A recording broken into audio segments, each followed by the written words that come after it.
They said I might be brief, so you probably will have more time if that's the case. If that's okay with you. Just about the narrative. We don't know each other. Yeah, well, I know, but obviously I got my orders from Sandy. Talk to Sandy. They want to change the order. No, given that they're going to have more respecting voice, can we start with me and Andy to talk about the origin story, and then we'll talk about it? That's okay? See? Yes. Once she approves, it's fine with me. So let's start. And I think you have to say at the beginning, had COVID. Okay. But can I say that she had COVID, or can I just say she's indisposed? No, you can say she had COVID. I asked her. Okay. And that she gave an audio that we're going to hear. Okay. Should we start with her? I think we can start with Kartik and Andy, and then go with her. But if you want to, they're so cute. If you want to start with Andy and Kartik and then end with her after the DJ, you can make her the last. Okay. Let's start now. So we start with Andy. And is it Andy who wants to go first? Well, the two of them, they were talking about it. So which one wants to go first? Which one of you wants to go first? Me and then Eliana. But we'll start with Manju, right? Are we starting with Manju? no, let's put her at the last. At the end? Okay, great. We'll make her the last. Okay. She'll get the last word. I'll do a strong start. Great. Okay. Okay, we're ready to go. Ready to go? Yes. Hello. Can people hear me in the room? Yes. The phone's working. Welcome. We're about to start.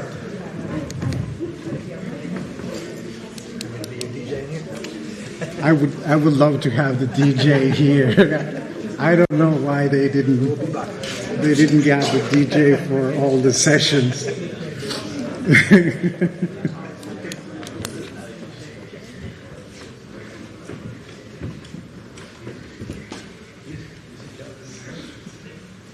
Hello, good afternoon. My name is Jose Luis Benavides. Welcome to this session, Stop the Hate panel. We have really a wonderful group of people here. We are very excited to start the 2024 Ethnic Media Conference with 3 sessions that explore Stop the Hate, a groundbreaking state-funded initiative to bring in community-based organizations together with ethnic media to address racial and ethnic hate crimes in our state. My name is Jose Luis Benavides. I'm director of the Tom and Ethel Bradley Center, and I'm a journalism professor too at California State University Northridge, which was the first university in the state to make training students to work in ethnic media a core part of our curriculum. I know the power of hate rhetoric, the consequences of it, the consequences that people suffer out of this, right?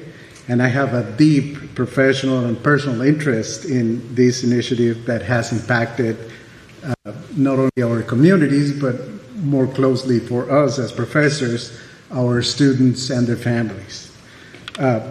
We begin this session with a tribute. Oh, we're going to change the order. We're not going to begin, but we're going to have a tribute to the state agencies that have helped to administer this initiative, and we will hear from leaders first of the nonprofit sector who were critical to launching this important initiative.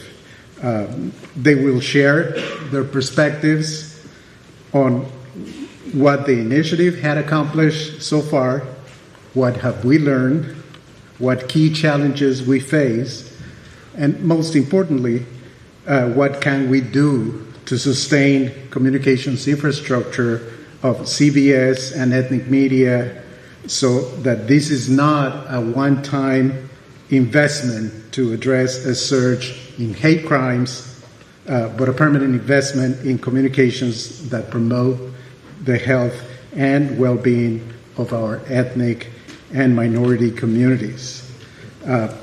We will hear from each one of the panelists first, and then we will have some time for discussion and obviously Q&A. I'm sure a lot of people in this room, since there are so many journalists, right, you will have a lot of questions. So we're going to start with, since we changed the order, we're going to start with Karthik Radhakrishnan. Sorry if I'm mispronouncing your name. Professor of Public Policy at UC Riverside and founder and director of AAPI Data. Andy.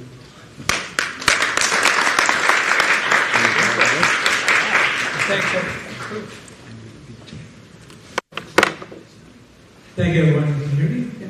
Yes.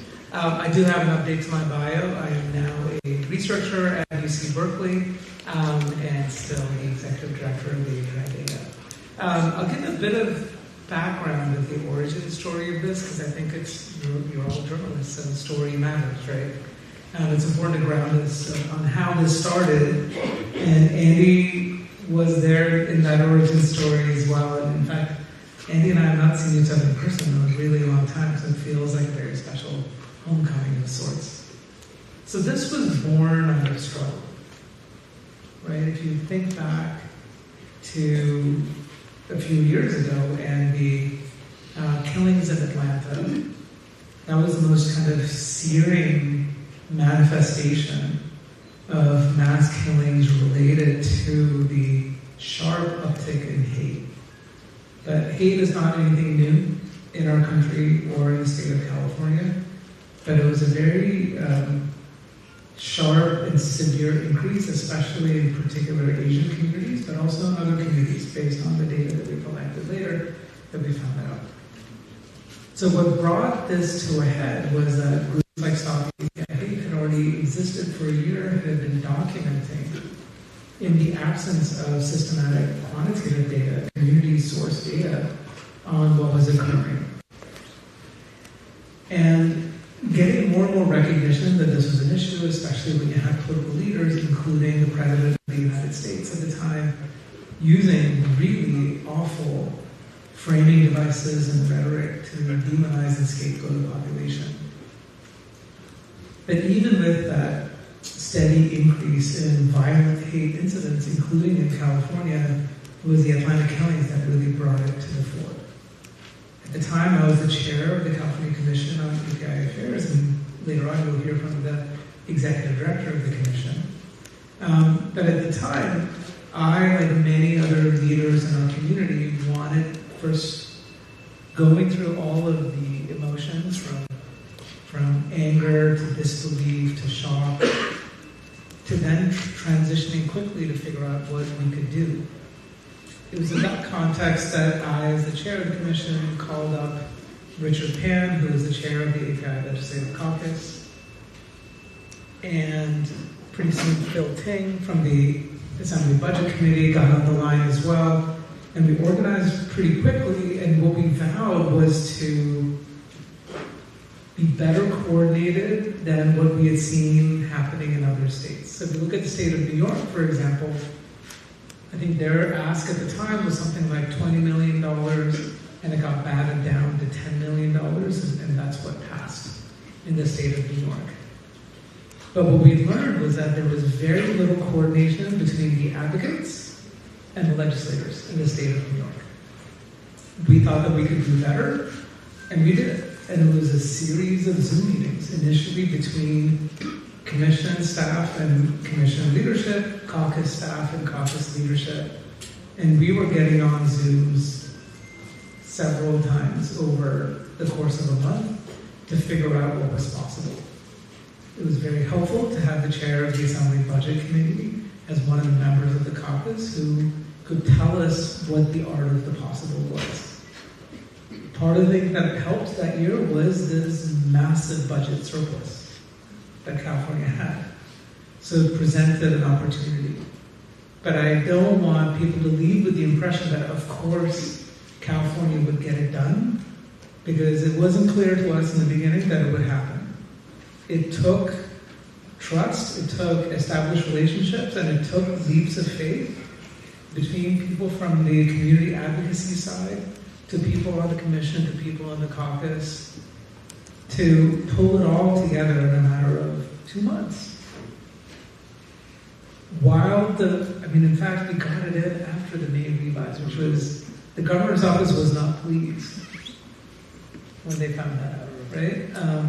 And we didn't know until the very end that this was actually going to happen. But it did. And part of the hope, at least of us who were there in putting this together, was to not just think of it as solving a pressing problem in the moment, which it was important to do that, but to think about the ways that we can use that investment to fundamentally shift how government systems work, how ethnic media is financed, community media is financed in the state of California, and ultimately to make sure that people in the state have access to the services that they're entitled to. And so, and for government services, from mental health services to hate responses, do things in a way that is culturally appropriate, linguistically supported, and ultimately relying on the expertise of community-based organizations. So I'll just leave it there. I'm happy to talk more in the Q&A, but that, in the founding moment, and this was all happening while hate was still raging. Final thing I'll say, in addition to all the work that we did across these sectors, the day after the Atlanta killings, I relied on my personal relationship and partnership with SurveyMonkey and the Vice President of Research, John Cohen, who Eliana and I both worked with at the Public Policy Institute of California, to go into the field a day after the Atlanta killings to start collecting survey information about experiences with hate across racial groups. The reason why this is important is we talk about this as an API equity budget, which is true. We talk about Stop Asian Hate, Stop API Hate. What our survey results showed then, and we've been doing it every year since, is that yes, there was an increase in hate facing Asian communities, but some of the highest levels of hate then and now are with Black populations and also with multiracial populations. And we think of multiracial California as the solution to all of the world's racial problems, but multiracial people remain among those with the highest levels of hate experiences. So that's sobering, and something that we need to think about moving forward. But that's part of what made me so proud in the work that we did, is that you had Asian American legislators leading the charge, but really the way it got implemented, and with CDSS as a strong partner in this, it served so many other communities that were also experiencing hate.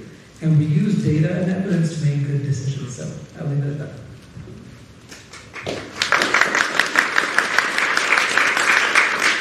Thank you so much. Now we're going to hear from Andy Wong. Andy is Managing Director of Advocacy at Chinese for Affirmative Action and co-founding partner of Stop the Hate, AAPI.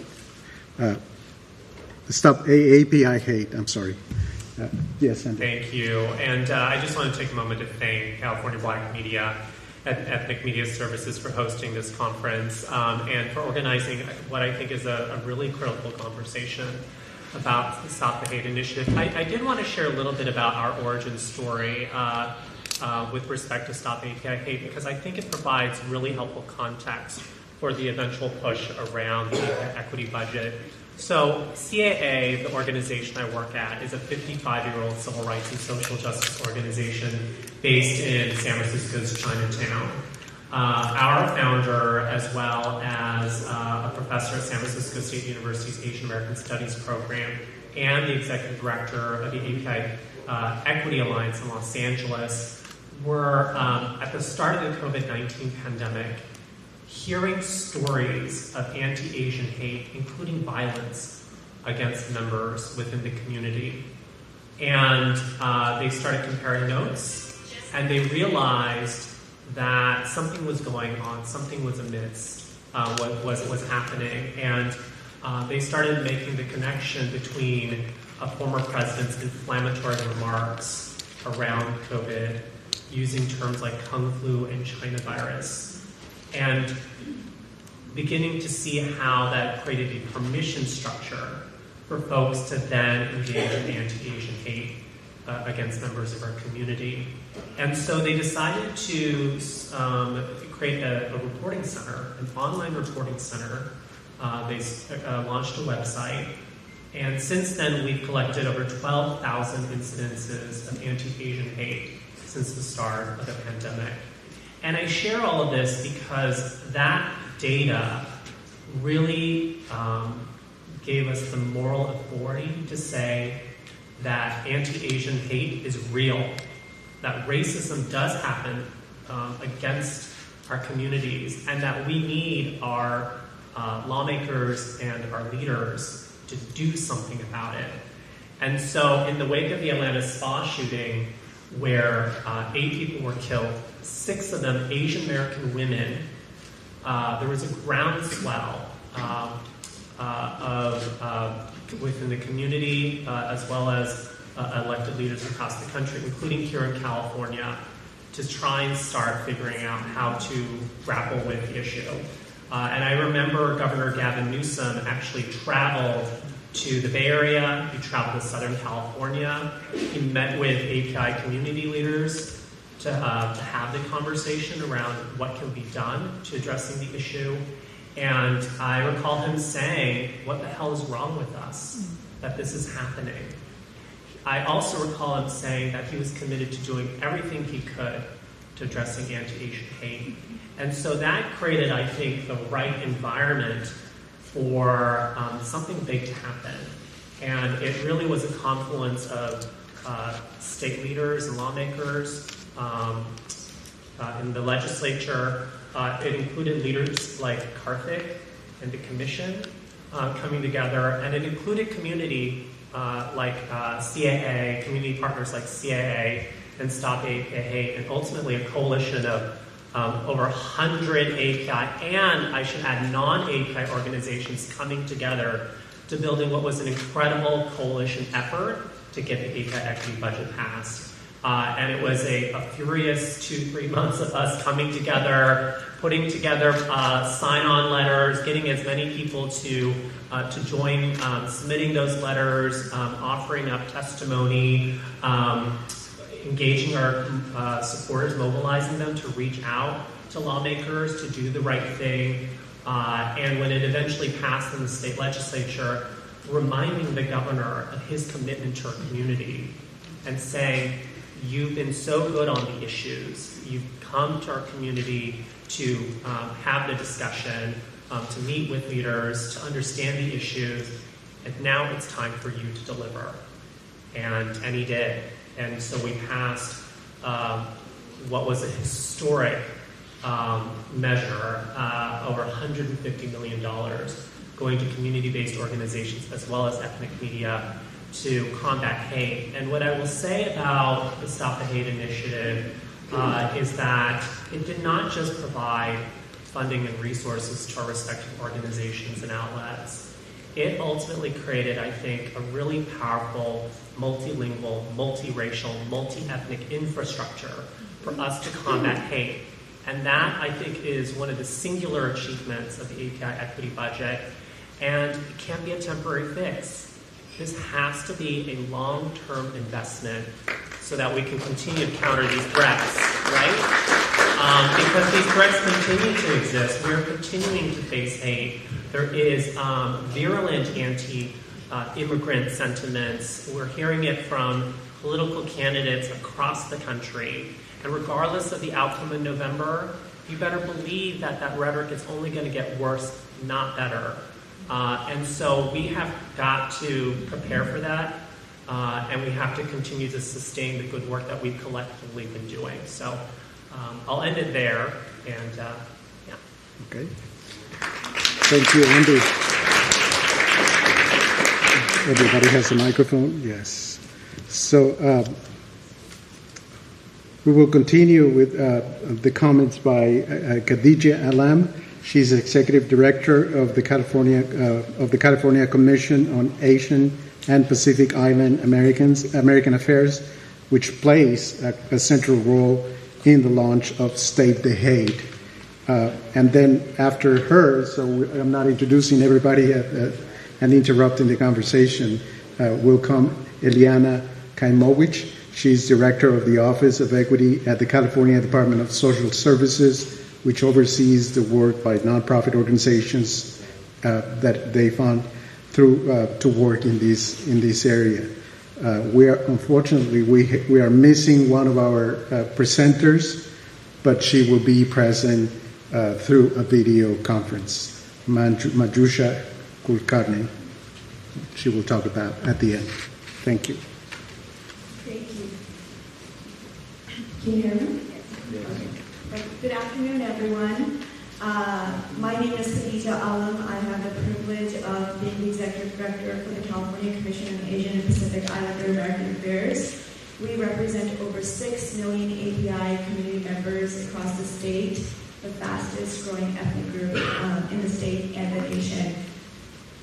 Karthik sort of stole my thunder, the origin story, but it's okay. The commission, I want to say, commission, yes, is part of the origin story, but we're also in a very unique place as a state commission to implement a lot of these programs. So, the API equity budget, which reached $247 million, starting from 2021 to 2022. So we, as a state, has invested $247 million. It's historic in its nature. It's first of its kind in the nation. So we should be celebrating all the good work our community members, our legislatures, ethnic media, everyone has done to accomplish this. The work is not over, right? So some of the things that CDSS and CAPIA, the commission, has been working on is really evaluating and seeing the work firsthand of our grantees and community organizations on the ground and the impact of this. Just in the first year alone, over 20,000 community members have been reached in terms of intervention services, prevention services, legal aid services. That is huge. And tens of thousands of individuals, community members, have been reached in other forms of support. I want to really applaud all the work that our community organizations and our ethnic media is doing to support those efforts on the ground. These services include victim restorative justice initiatives, funding laid the groundwork for transformative programs that directly address the immediate needs and aspirations of our communities. The Stop the Hate and Transformative Grants programs have nothing been short of extraordinary. As I said, thousands of people, individuals have been impacted and helped through these programs. Our work is not done. So, for example, the Commission is so proud. This is something that I'm sharing that's new. And the Commission, along with CDSS, we take this work very seriously around the coalition building. So we are investing in building this multiracial, multi-ethnic coalition at the state level that will support our API communities, Black communities, Latinx communities, LGBT communities to prevent and stop hate at the state level. So we are so excited about that work. As I said, our work is not done. You hear stories again and again. We dealt with, during COVID, we dealt with 2 pandemics, COVID-19 and this hate pandemic. And the hate pandemic continues to show in different forms. Most recently, I just, read an example from one of our community leads on this issue, a hate story that was shared by the news outlets in Fresno of this Palestinian woman who was attacked by a 49-year-old male for being Palestinian. So this type of hate continues, this work needs to continue, these investments like Andy has mentioned, these are not, the Stop the Hate work at the state level is scheduled to end in 2026. The hate is not going to stop in 2026. So we as a commission want to work in hand with everyone in this room to make sure that these investments are sustainable, they become permanent, and we really look forward to working with you to ensure that is accomplished.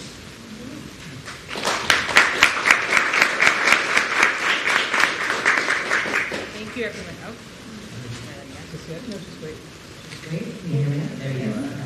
Good afternoon. My name is Eliana Kimwoods. I am the newly appointed Office of Equity Director at the California Department of Social Services.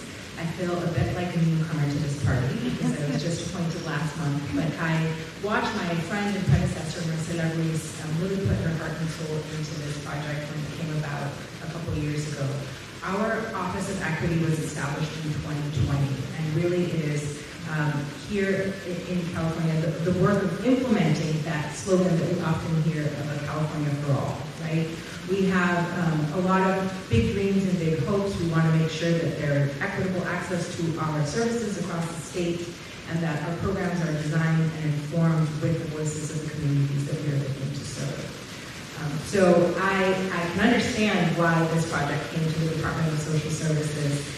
We, during the pandemic, really were asked to do a lot of new, innovative things. There was, as Karthik mentioned, a budget surplus that allowed us to have funding for a lot of new programs, and also our department already had a lot of existing connections to the nonprofit network across California. So prior to being the Office of Equity Director, I served as the Immigrant Integration Branch Chief. And as part of that work, we fund nonprofit organizations across the state to provide immigration legal services. And those organizations often have a connection to our communities because people come to them seeking initially immigration legal services and then a lot more often. So our department really is proud of this work because we are looking to really hear and address the needs of communities, especially in these big social problems like stopping hate, with solutions that really come from the community. Community engagement is an important part of what I look forward to doing at the department, really figuring out from the people who are on the ground what will work.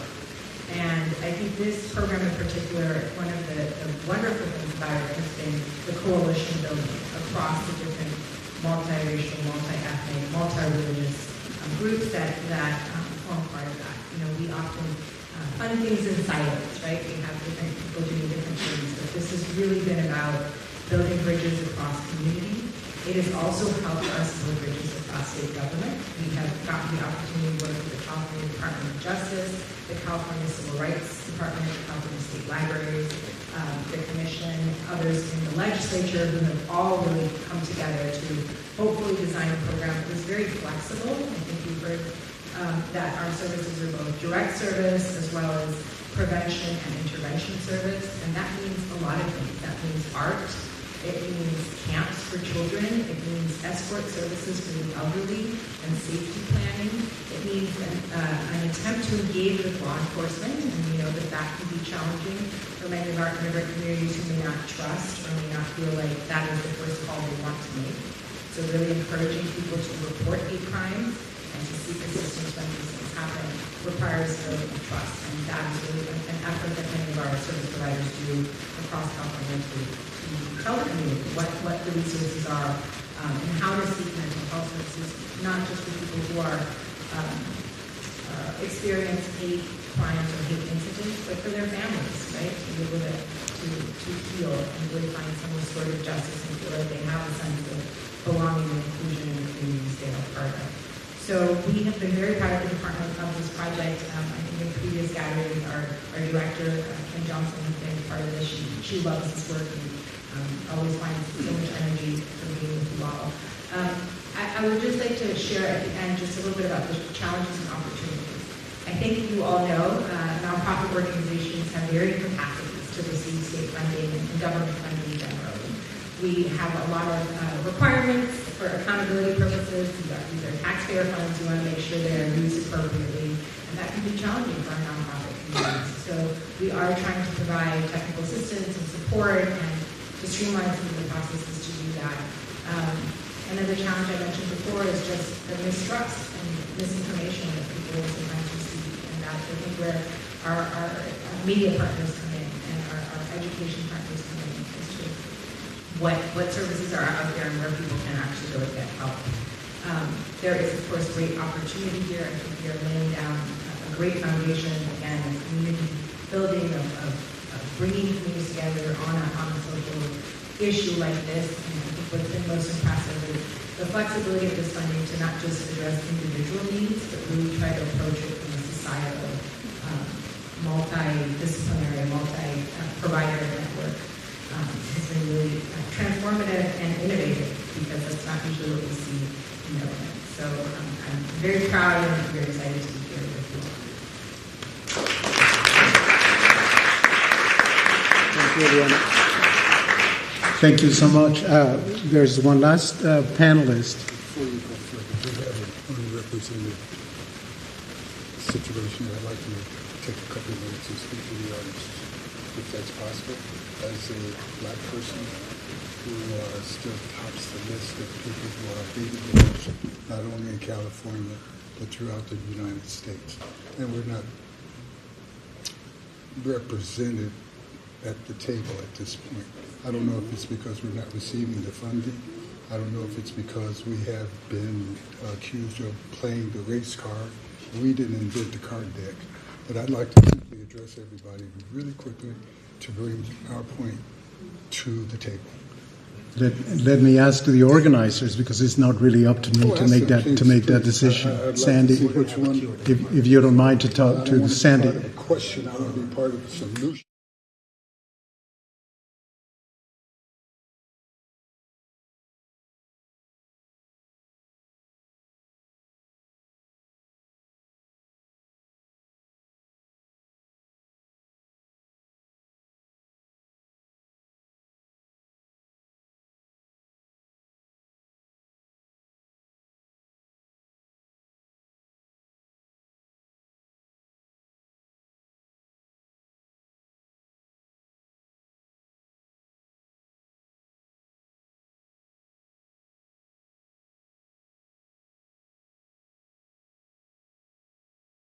And my community has gotten so used to it that we don't even speak up about it.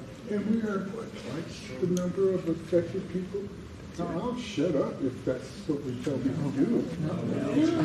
No, of course not. I never told you to shut up. Let me just grab this for a moment. Sure. Jorge. There it Not is. on behalf of anybody but the uninformed. Okay. This is a community conversation. So all people who feel inspired to add their perspectives are absolutely critical to making sure we make it a community conversation. This is one of the veteran black publishers who has been with us from the very beginning, way back in 1998. So, of course, I'm honored to have you want to join. This panel largely was talking about the origin stories for Stop the Hate, which grew out of an anti-Asian, a spike in anti-Asian hate. And as Kartik said, their survey showed the highest incidence of hate was recorded by African Americans. So if we could have you speak for 3 or 4 minutes, that's all, about how the danger is, and this is really relevant, that we come to accept hate as normal. What this initiative has done is turn hate as a newsbeat, as a community-based organization priority, into a movement. It's turned it into a movement that we need to sustain. And the key question for our speakers is, how do we make it go from a one-time investment into a permanent part of the communications investment by the state in the public health of ethnic communities that are targeted with hate. So you are more than welcome, but don't feel you were excluded. You have stepped into the opportunity, but make it. I know that I'm not excluded because you simply look like my family reunion. Okay, being black means that you are all included in my family reunion. And I don't mean it symbolically, I mean it in reality. If you come to my family reunion, you will see people who are, hey, he must be Korean, oh, he must be Asian, oh, he's from Africa, he's from India. We are everybody. My point is that we have been accused of playing the race card when we speak up. We didn't invent the card deck. The card deck has aces, 4 aces, and everybody wants one, except in the case of our culture. And my simple point is this. We can forget, as the African American community has forgotten or has ignored or choose to use the ignorance of hate as fuel for moving forward. That has helped us. That has created phrases like good trouble, like do something. But we need to do it together. And part of my concern is that the need for money, the need for funding, the need to help wake people up is placing black people at the back again. Right. We are not receiving the support, though we are the tremendous excuse, the quiet excuse. But I want to make a little noise. I want to say, let's play the race card. You have made it acceptable, and I'm saying, let's play the card. Use the word. The race card is important. We didn't invent it, but we have been losing as a result of being ashamed to play our ace. And we need to be willing to play that ace, and with your help, with your support, with your acknowledgement of our problem. That's right. We will be able to go forward, not with us in the back. That's right. I mean, we're comfortable in the back. That's unfortunate. Speaking of the back, my grandmother always said the chicken back is the best part of the chicken. But we're not chicken. God bless you. Thank you for coming. Thank you, Alex.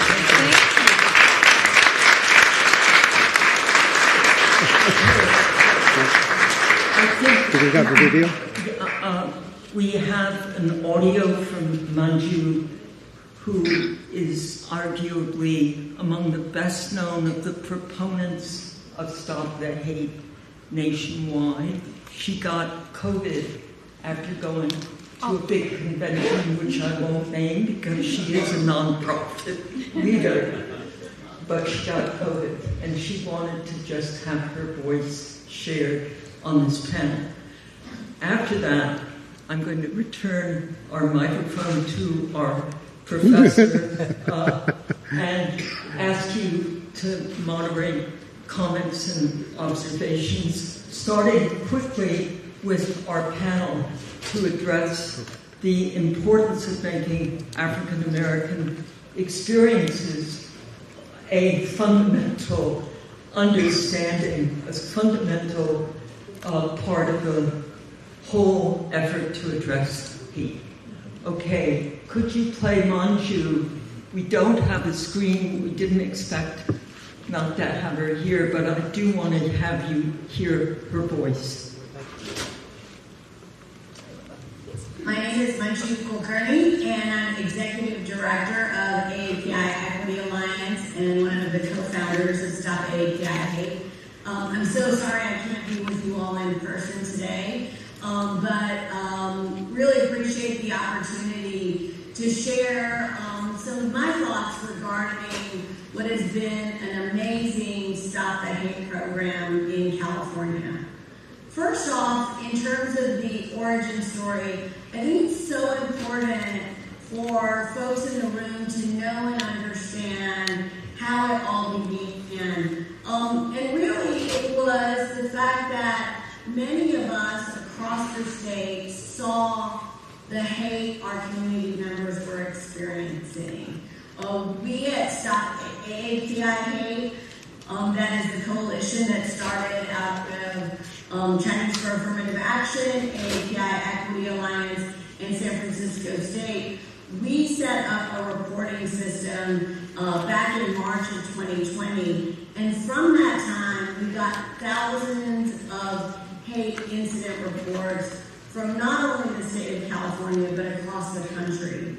We know, too, that many of you also learned of hate from reports that came into your newsrooms and shared that with the community. And so as a result of what we all saw, there was a need that we shared with our legislators for action.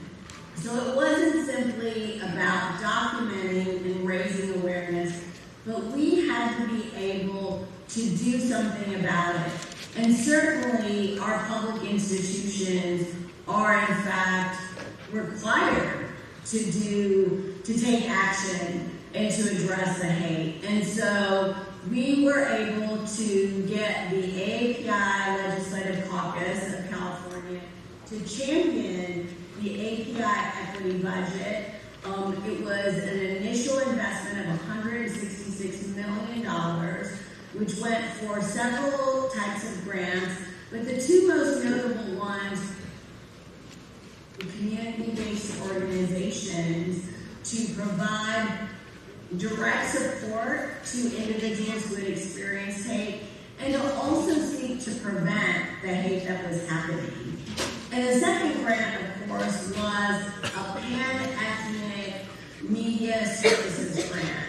And so many of you are recipients of that grant and have helped to raise the awareness not only of the hate our community members have experienced, but what services are available from our nonprofit community and also from our government institutions, including the Civil Rights Department.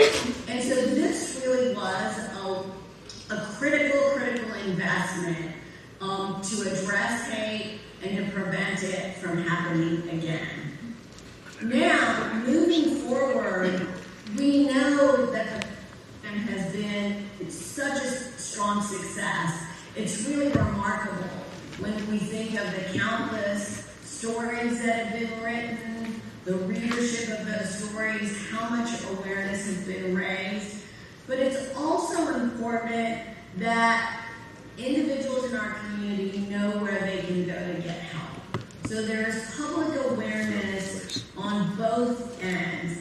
And it really is about putting hate on the radar of lawmakers, both locally as well as at the state level, and then ensuring that those resources become available. And in fact, we were able to get a 2.0 version of the API equity budget that went into more resources for more organizations, really opening it up beyond an Asian American Pacific Islander to also African American and Latinx groups, also LGBTQ and other marginalized communities.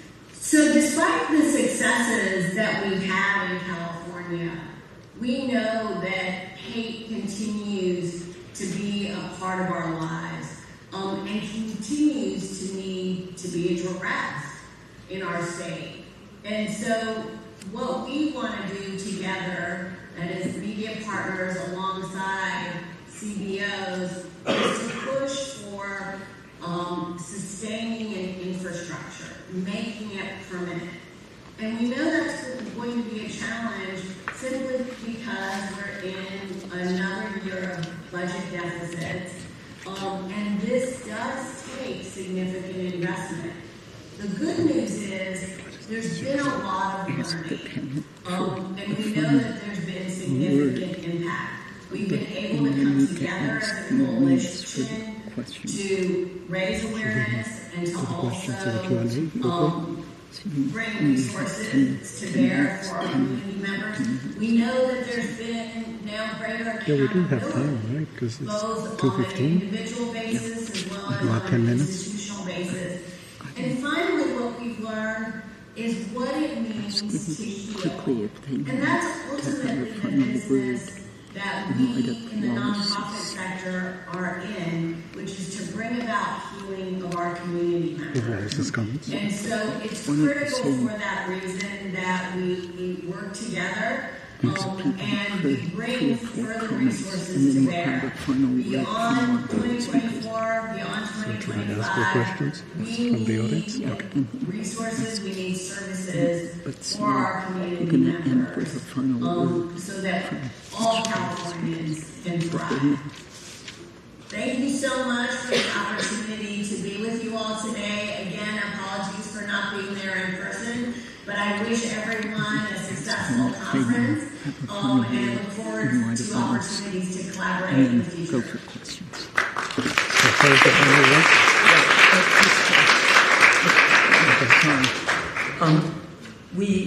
We've got about 10 to 12 minutes left, and I want to make sure our panelists have a chance to address Wallace's comments, and then we'll ask JR. I see all of you. We want to, if you could keep your remarks to 1 minute under, or just because this is the first of the community observations critique.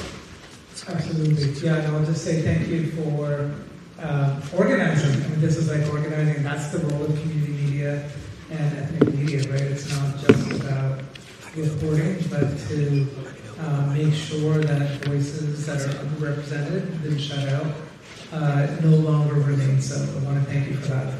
I'll just say at a high level, in terms of making the case for these investments, one of the things that we take for granted in California, we cannot take it for granted, is that we are the so-called majority-minority state with somehow an assumption that hate has no place in California.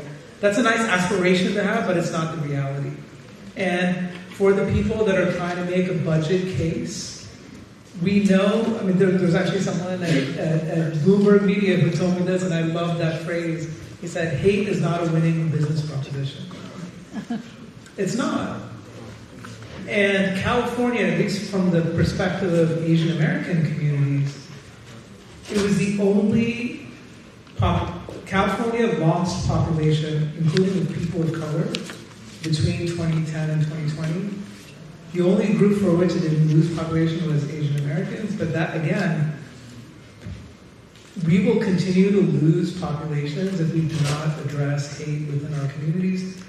We cannot take for granted that we are living in harmony with each other. And so it's really important for there to be continued funding, beyond public funding, just concentrated civic engagement and investment to reduce hate and ideally to capitalize on the benefits from the incredible diversity that we have in California. I think the one thing I'll add is I am glad that our lawmakers took very seriously the concerns from our community during the surge in anti-Asian hate. What I'm more pleased by is how that budget was ultimately done in such a way that it was much more expansive than just supporting API organizations or API media, right? That it was actually transformed into the Stop the Hate initiative that funded many kinds of CBOs and ethnic media, not just APIs, but Black, Hispanic, and other media. And I think that was really smart. I think it was right. I also think the gentleman raised a really valid question, which is, and Sandy Dude made the observation as well, that we know that anti-Black racism is incredibly serious, and that the African American community is actually subjected to more hate than any other community. Right? And yet, why are we not having a conversation around around a Black equity budget? Exactly. And why are we not animating and mobilizing and bringing folks together to champion that? And I think that's something that we need to ask of ourselves, but absolutely our elected leadership, our lawmakers, governors, the Speaker of the Assembly, the Senate Pro Tem, all the budget and appropriations chairs. We need to ask those questions in terms of why are we not doing more to prioritize the needs and challenges of the Black community, especially knowing that they are subjected to more hate than any other community. So I think that's an important question. We need to continue to ask that question. We need to press the powers that be to do more to investing in all of our communities, but also our Black communities.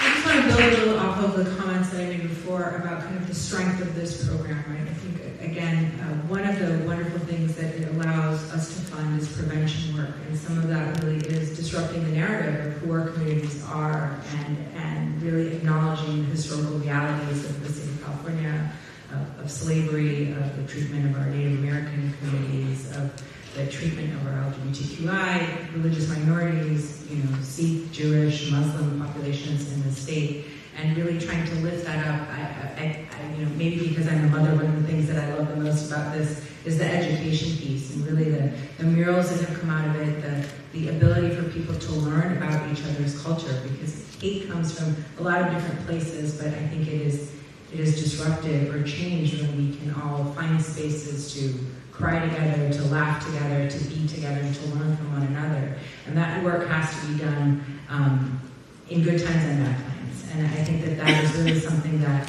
this again, very broad range of services allows us to do. And I think one of the things that makes this special really is that community building, bridge building amongst organizations that, we have an organization doing Diálogos Muertos with Asian community and Black community and Mexican community all coming together to learn what the similarities are. I think I'm a strong believer that connection with each other is really what ultimately will allow us to see each other as more human, and creating these spaces, and this funding has allowed that, I think, for a lot of our communities. So, thank you. We have a very short time for questions and answers. Oh, I'm sorry. It's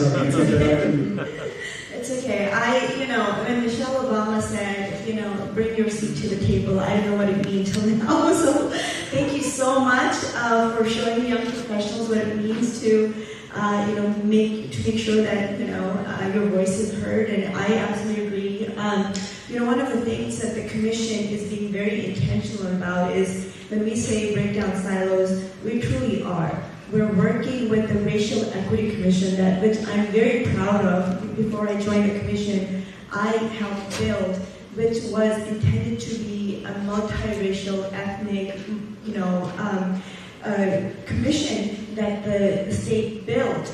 And that is a table set to ensure that all these ethnic minority voices are heard, at the state level. And the Commission is being very intentional about working with commissions like the Racial Equity Commission, which is the voice for, our, the Black community, Latinx community, all of us, including the API communities. So I agree, these, and then, I salute, the Ethnic Media Services for, allowing the gentleman to speak his truth and his power so we can learn from him as well. So.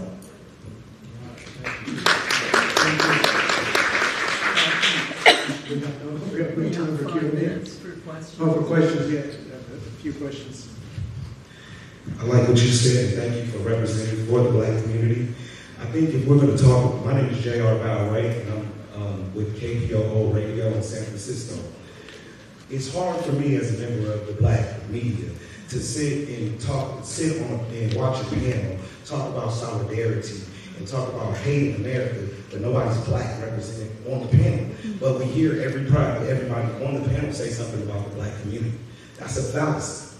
If we are here to talk about solidarity and working together, everybody must first be represented. Don't talk about it. Include me in the discussion. Why are those two chairs there, not with a black person and somebody from the Native community, when we know that this country was built off of the terrorism on those two communities first? We know that the civil rights movement and human rights movement in this country, black people is who spearheaded that. For us to have ethnic media, black people helped to spearhead that, others too. But black people have always been a spearhead. I agree. I think that I'm not for hate of any community. But when we talk about that hate in the black community, we're talking largely about systematic hate. We're not talking about individuals doing stuff to black people, which happens a lot, especially if we get Trump back. The white supremacists will feel more emboldened. But the government itself is emboldened. A few days ago, Breonna Taylor's boyfriend was blamed for the police murder of Breonna Taylor. That was a few days ago. Sonia Massey was murdered. It wasn't mentioned. I hear a lot of you guys talking about you were at the DNC. None of that was mentioned at the DNC. So when we talk about black representation, we're talking about grassroots black representation. There should have been somebody from the black media, whether it's the San Francisco Bayview, whether it's KPOO, whether it's the Oakland Post. These need to be represented, not just talked about. So for the organizers and the people on the panel, I ask that next year, you guys use your voices to make that happen. Before we continue, we appreciate it. Thank you for your word. Just due to time, we have to keep it to questions, and I trust you. We appreciate your wonderful statement, but we're just trying to get questions and Q&A for our panelists. But we do want the input, and there will be a time to share that. Because trust me, Sandy and our organizing team, we're taking lots of notes. And I do want to say this just to our respective panelists. These are organizations that are representing different sectors. So don't put them at blame for maybe some of the optics. I will say that. So thank you all. But your words are not taken, and we do understand it. But I also think it does represent that we do want African Americans in positions of leadership. I think you're saying so. It will be good to see that. So we'll highlight that and look at that. But let's please do Q&A. So they, that's good. I'm Sunita Sarachi with Ethnic Media Services, and you all have talked a lot about victims, your work with victims, and I'm wondering if there is significant work through this initiative with perpetrators, if we're really going to move the needle on aid. There needs to be that piece as well, so that there's not recidivism. And do you want to take a step? They have one. I don't know that there's direct services to the perpetrators, but I think a lot of the work, I would say, in the intervention and the prevention piece really has been to, figure out community solutions, whether it's restorative justice approaches or just, broader education in the community of trying to understand why they're targeting certain groups and perhaps addressing that in different spaces. I think of stories, but I don't know the exact service that some of the providers have shared, but I think that's the idea, right? The perpetrators may be coming from a place of ignorance, a place of not knowing what they're saying, or hopefully, right? But I think that the prevention and intervention piece is really the part that tries to address that from a community perspective. Last question. Thank you. Tamara Ansari. Tamara Ansari from Founders Show Afghan Media. Thank you for being here and bringing interesting topics. I want to be part of the voice of our community, stop the hate and spread the love, which our community needs the most. As you all know, we are immigrant over decades forced to leave our country, and especially for past couple years that due to the change of regime, many of us again escaped the country in a very painful way, and they need a lot of education as far as how to adjust to the new culture, and also the law, understanding the law, the daily basis to live and move forward. And my question is to Eliana probably. How do you have any sources for them they can use and how to adjust it to the new culture, because they're going to a big culture shock and culture not understanding the new culture, and I'm a war child. I understand their pain and how to adjust. If you let us know, I appreciate it. Thank you. Part of the work that we do at the department is support the integration of immigrants, including our Afghan neighbors who have joined us over the last couple of years. We are one of the states that leads some of the largest Afghan communities, and they have been experiencing hate in the schools and in the communities that they are part of. So they are supported often by resettlement agencies, another nonprofit that does some of this work. But I do think that just generally, it's not just the work of the newcomer who is coming into the community to understand what resources they have and to understand the context, but it's really the work of us as the receiving community to understand who they are and what we can do to help integrate. And I think this is happening. There are resources in some of the schools. There are nonprofit organizations that are helping do the integration work for Afghan newcomers. But I think it puts us all in the same position of just really learning the stories of who people are and why they are here and what they've experienced and how we can help them in their feeling and their process to become part of our community.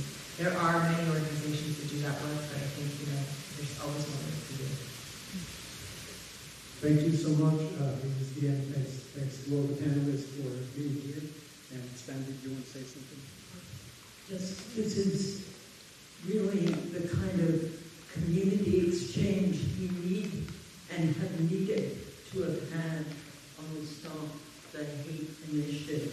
We come together, we need to hear each other's voices. We're informed by people whose work is 24/7 in this field, and we need to figure out how we can turn this into a sustained commitment by the state to support the infrastructure of media and community-based organizations working to address hate. That is the critical question. How do we take what we've done and make it a permanent part of the landscape of communications in the state? Thank you to our panel for meeting us all, for giving us what I had never heard, the real origin story, and for acknowledging, letting us pay tribute to the two key agencies that have made this initiative possible. We hope you will help us unite around pushing for a permanent investment in this work. Thank you, and please stay for our second plenary session, which is hearing from Aztec Media, including two students who are key voices on bullying, and then for Attorney General Ron Bonta at 3:45. As you know, we then have two breakout sessions and followed by a reception to honor state legislators. And I think Regina Aprisli has pulled in some very important legislators who will be there at the reception. But thank you all, and please stay as many as possible for our second plenary session.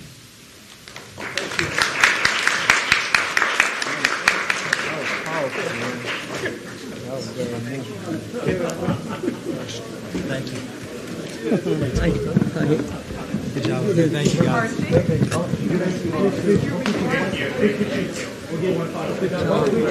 It was exactly, I like this, I want this to happen. I don't want it just to be perfect, okay? I was going to say something. Hey. Do you know Armando? No, I think probably. You look familiar. I saw you out.